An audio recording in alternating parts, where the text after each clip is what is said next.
வணக்கம் மாணவ தங்கங்களா, நலமா இருக்கீங்களா? 12th ஸ்டாண்டர்ட் கெமிஸ்ட்ரி யூனிட் 5ல இம்பார்ட்டன்டான புக் பேக் 5 மார்க் கொஸ்டின் தான் பார்க்க போறோம். இந்த கொஸ்டின் ரிப்பீட்டடா கேட்டே இருக்காங்கம்மா, கவனமா கவனிங்க. ரொம்ப சிம்பிள் தான். எப்படி ஒவ்வொன்றுக்கும் கீழே மார்க் அலாட் பண்ணுவாங்களோ அதைத்தான் சார் இங்க ஸ்டெப் பை ஸ்டெப்பா சொல்ல போறேன். அதனால ஸ்கிப் பண்ணாம முழுசா பாருங்க. இது துண்டா 5 மார்க் கொஸ்டின், கவனமா கவனிச்சுக்கோங்க. Based on VP theory, explain why CrNH3 6 times 3 plus is paramagnetic while the nickel Cn 4 times 2 minus is diamagnetic. So ரெண்டு காம்பவுண்ட் கொடுத்துருக்காங்க.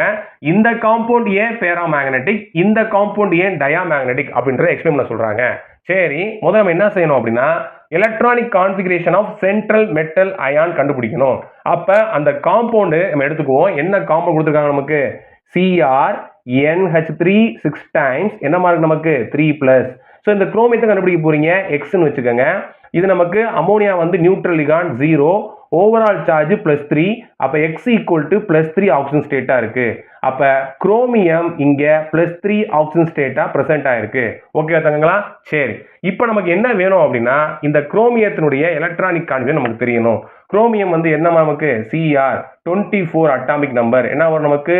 3d5 4s1 அப்படின்னு வரும். சரிங்களா? இப்போ என்ன பண்ண போகுது நமக்கு?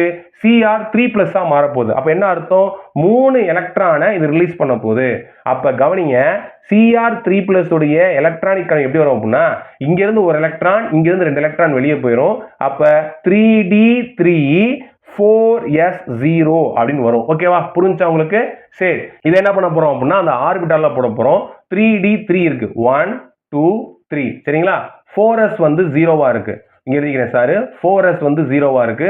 அடுத்து இங்க 4p3லயும் ஒண்ணும் கிடையாது. 4pலயும் என்ன கிடையாது? ஒண்ணும் கிடையாது. Electronic configuration of central metal ion. குரோமியத்துல எலக்ட்ரான் +3. அப்ப என்ன கவனிங்க அப்படின்னா அது எலக்ட்ரானிக் இப்படிதான் இருக்கும். 3d3 இந்த ஆர்பிட்டால்ல 3 எலக்ட்ரான் இருக்கும்.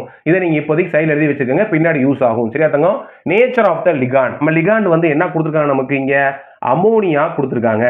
அமோனியா இஸ் யார் அப்படின்னா அவர் ஒரு வீக் ஃபீல்ட் லிகாண்ட். எழுதணும் நீங்க, வீக் ஃபீல்ட் லிகாண்ட். சரியா தங்கம்? அப்ப இது என்ன பண்ணாது அப்படின்னா இந்த 3d எலக்ட்ரானை பேர் பண்ணாது. அப்ப என்ன எழுதணும்? No pairing of 3d electrons. ஏன்னா இதுக்கெல்லாம் மார்க் இருக்கு, கண்டிப்பா நீங்க எழுதணும். இது வீக் ஃபீல்ட் லிகாண்ட்னால அதை பேர் பண்ணாது, அப்படியே தான் இருக்கும். சரி, நெக்ஸ்ட் பாருங்க, கோஆர்டினேஷன் நம்பர். சென்ட்ரல் மெட்டல் அயானோட பாண்ட் ஆகக்கூடிய லிகாண்ட் மொத்தம் எத்தனை பாருங்க? இங்க 6NH3 இருக்கு. அப்ப கோஆர்டினேஷன் நம்பர் 6. அப்ப என்ன பண்ணும் அப்படின்னா ஒரு அமோனியா 2 எலக்ட்ரானை கொடுக்கும். அப்ப 6 அமோனியா 12 எலக்ட்ரான் கொடுக்கும். சரிங்களா? நமக்கு தெரியும் இந்த ஒரு ஆர்பிட்ல 2 எலக்ட்ரான் போடலாம். அப்ப நம்ம மொத்தம் இங்க 6 ரூம் அலாட் பண்ணணும். 1 2 3 4 5 6. அப்ப மொத்தம் நமக்கு 6. அப்ப 6 வரணும் என்ன பண்ணணும்? D ல இருந்து 2, S எடுத்துக்கணும், P ல இருந்து 3 எடுத்துக்கணும். அப்ப ஹைபிரிடைசேஷன் D2sp3. சொன்ன விஷயம் புரிஞ்சாயா? ரைட். அப்ப எப்படி ஹைபிரிடைசேஷன் ஆர்பிட்டால் ஃபார்ம் ஆகுதுன்னு கவனிங்க. இங்க ஏற்கனவே யார் இருக்கா அப்படின்னா 3d3 இருக்காங்க. அவங்க டிஸ்டர்ப் பண்ணாதீங்க, அப்படியே விட்டுருங்க. இங்க இருந்து 2 பேர், S ல ஒருத்தர், P ல 3 பேர். அப்ப 1 2 3 4 5 6, மொத்தம் 6 பேர். அப்ப D2sp3 ஹைபிரிடைஸ்டு ஆர்பிட்டால். அப்ப என்ன ஆகும் அப்படின்னா அந்த அமீன் கொடுக்கக்கூடிய 2 எலக்ட்ரான்ஸ் எல்லாம் இங்க பாண்ட் ஆயிரும். புரிஞ்ச தங்கங்களா? இப்படி நீங்க ஃபுல் பண்ணிருக்கீங்க. ஏன்னா அந்த எலக்ட்ரானை டிஃபர் பண்றதுக்காக சார் இன்டு மார்க் போட்டிருக்கேன். சரி, ஜாமெட்ரி என்ன சார்? இது என்ன ஹைபிரிடைசேஷன்? D2sp3. அப்ப என்ன ஜாமெட்ரி நமக்கே தெரியுமா? ஆக்டாஹெட்ரல். ஆக்டாஹெட்ரல். சரிங்க சார், மேக்னெட்டிக் ப்ராப்பர்ட்டி என்ன சார் அப்படின்னா நம்பர் ஆஃப் அன்பேர்ட் எலக்ட்ரான் எத்தனை இருக்கு? நம்பர் ஆஃப் அன்பேர்ட் எலக்ட்ரான் எவ்வளவு இருக்கு நமக்கு? 3 இருக்கு. நம்பர் ஆஃப் அன்பேர்ட் எலக்ட்ரான்ஸ் 3 இந்த இருக்குல்ல, 3 இருக்கு. அப்ப என்ன ப்ராப்பர்ட்டி இருக்கு? Magnetic property paramagnetic. பாராமேக்னெட்டிக். சரிங்க சார். மேக்னெட்டிக் மொமெண்ட் என்னது? என்னன்றது என்னது? Number of unpaired electron. அப்ப μs is equal to 3 3+2 அப்படின்னு வரும்.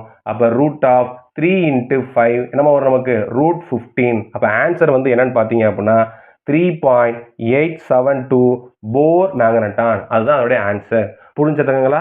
வாங்க நெக்ஸ்ட் காம்பவுண்ட பார்ப்போம். நெக்ஸ்ட் காம்பவுண்ட் பாருங்கங்களா. இதுக்கு என்ன காம்பவுண்ட் இருக்கு நமக்கு? NiCN 4 times என்னமா 2-. இப்ப இந்த சென்ட்ரல் மெட்டலுடைய ஆக்சிஜன் ஸ்டேட் கண்டுபிடிக்கணும். கவனமா கவனிங்க சார் என்ன செய்யறேன்னு. X இந்த ஒரு சைன் எடுக்கு -1, 4 சைன் இருக்கு. -4 is equal to overall charge -2. அப்ப X equal to -2 + 4. அப்போ x equal to +2 oxygen state. அப்போ இங்கே நிக்கல் வந்து என்னவா இருக்கு, +2 ஆக்சிஜன் ஸ்டேட்ல இருக்கு. சரியாயா? ரைட். அப்போ நிக்கலுடைய எலக்ட்ரானிக் கான்ஃபிகரேஷன் என்ன சார்? நிக்கல் 28. எலக்ட்ரானிக் என்னமா வரும் நமக்கு?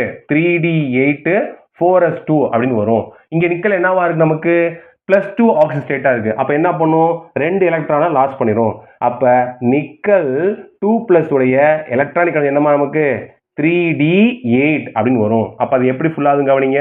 அதே மாதிரி என்ன பண்ணுங்க, 5 ஆர்பிட்டால் போட்டுக்கோங்க. இப்போ இந்த 8 எலக்ட்ரான் ஃபுல் பண்ணுங்க. 1 2 3 4 5 6 7 8. அப்போ என்னவா இருக்கும்? 4s வந்து 0வா இருக்கும். சரிங்களா? அதே மாதிரி 4p என்னவா இருக்கும்? நமக்கு 0வா இருக்கும். இப்போதைக்கு நீங்க எழுதிக்கோங்க, பின்னாடி உங்களுக்கு இது யூஸ் ஆகும். சரிங்களா? நேச்சர் ஆஃப் லிகாண்ட் வந்து என்ன சார்? நமக்கு தெரியும் Cn- வந்து என்னதுமா நமக்கு? Strong field ligand. அப்போ எழுதுங்க, Cn- இஸ் என்னது தங்கங்களா? Strong field ligand. அப்போ இது என்ன சார் பண்ணும் அப்படின்னா, அன்பேர் எலக்ட்ரானை பேர் பண்ணுது. தனியாக இருக்காங்களா, இப்போ ஒரே இடத்துக்கு போன்னு சொல்லி பேர் பண்ணி விட்டுரும். அப்போ என்ன பண்ணும்?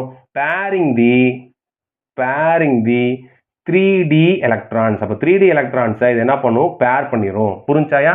ரைட். இப்போ நெக்ஸ்ட் என்ன பார்க்கணும்? கோஆர்டினேஷன் நம்பர் எத்தனை பார்க்கணும். நிக்கல் வந்து 4 சைனோட பாண்ட் பண்ணுது. அப்போ கோஆர்டினேஷன் நம்பர் 4. சரியா? ரைட். ஹைபிரிடைசேஷன் என்ன வரும் கவனிங்க. இப்போ நான் என்ன சொன்னீங்க? இது பேர் பண்ணிடும். அப்போ எப்படி மாறும் கவனிங்க. இந்த இடத்துல இது எழுத மாட்டேன் சாரு, கவனித்தாங்களா? எப்படி மாறும்? இந்த இடத்துல மொத்தமா நமக்கு ஒரு எம்டி ஆர்பிட்டால் வரும். இங்க 4s0 இருக்கும், இங்க 4p இருக்கும். அப்ப 3d8, இது 4s, இது 4p இருக்கும். சரிங்களா? ரைட்.